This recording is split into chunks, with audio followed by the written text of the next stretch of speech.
আমাদের প্রিয় মান্না ভাই ছিলেন।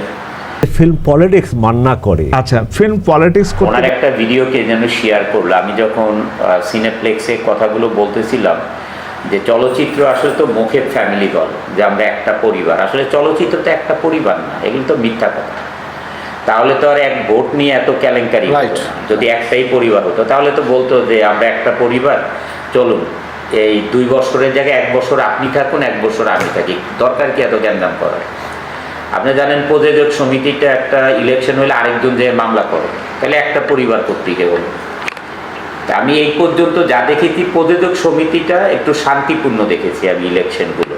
প্রযোজক সমিতিতে জ্ঞানজাম লেগেই থাকে, শিল্পী সমিতি তো লেগেই থাকে।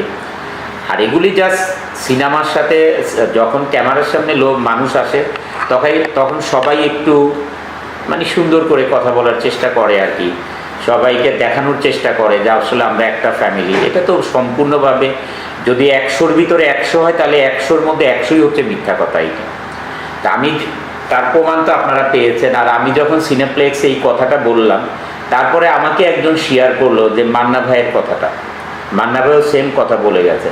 আমি কিন্তু আমার পেজে এটা শেয়ার দিয়েছি, আপনারা দেখেছেন যে আমার কথা, উনি তো আগে বলে গেছেন, কত আগে বলে গেছেন, আমি তো এখন বলছি যে এগুলো মিথ্যা কথা। উনি তো অনেক গুণী শিল্পী ছিলেন, তাহলে উনি তো বলে গেছেন এই কথাগুলো।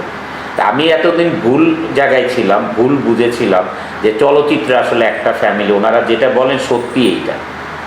আমি তো জাস্ট কিছুদিন আগে কথাটা বললাম। মান্না ভাই তো দেখেছি, মান্না ভাই তো মারা গিয়েছেন, অনেক দিন হয়ে গেছে, আর সে এত আগে কথাটা বলে গেছে। আমাদের আসলে এই মান্না ভাইয়ের কথাটাই ফলো করা উচিত যে আসলে চলচ্চিত্র একটা ফ্যামিলি না, চলচ্চিত্র হাজারো মুখ, হাজারো ফ্যামিলি। এটা এখানে যার যার চিন্তা শেষে করে, এখানে আসলে কারো চিন্তা কেউ করে না। আসলে ফিল্মটাকে আমি একটা পরিবার মনে করি। কাউকে ভাই মনে করি, কাউকে বাবা মনে করি, কাউকে মা মনে করি, কাউকে বোন মনে করি। মানে এরকম একটা রিলেশন হয়ে গেছে যে সকাল বিকাল আমার ইন্ডাস্ট্রি নিয়ে চলাফেরা, একসাথে থাকতে থাকতে রিলেশন হয়ে গেছে। ডোমিনেট আসলে কেউ করতে পারে না। অথবা এই যে ফিল্ম পলিটিক্স মান্না করে। আচ্ছা, ফিল্ম পলিটিক্স করতে গেলে দেখেন, আজকের যে ইন্টারভিউটা আমি দিচ্ছি বা আপনার যে অনুষ্ঠানটা হচ্ছে, এটা আমি কার জন্য বলছি? আমার কেরিয়ারকে আমি গঠন করেছি, আমি ইন্ডাস্ট্রির লোকের কথা বলছি, দেশের লোকের কথা বলছি। আমি ব্যক্তিগত মান্না সাকসেসফুল হয়েছি, আমি নায়ক হয়েছি, আমি প্রযোজক হয়েছি, আমি বাবা হয়েছি, আমি স্বামী হয়েছি, আমি কারো সন্তান হয়েছি, আমি কারো আদরের পাত্র হয়েছি, কিছু না কিছু আমি হয়েছি। কিন্তু এখন আমার কিছু করণীয় আছে, সেগুলো করার জন্য আমি চেষ্টা করি। যার জন্য অনেকে হয়তো বলে ফেলে যে মান্না পলিটিক্স করে। যেটা বলছিলাম, আমার ছবিতে মৌসুমী, শাবনূর একসাথে কাজ করেছে, পূর্ণিমা, শাবনূর একসাথে কাজ করে, পপি, শাহনাজ, মৌসুমী, দিতি, সবাই আমার সাথে কাজ করেছে। মিস বাংলাদেশ হয়েছিল সাথী, ও কাজ করেছে।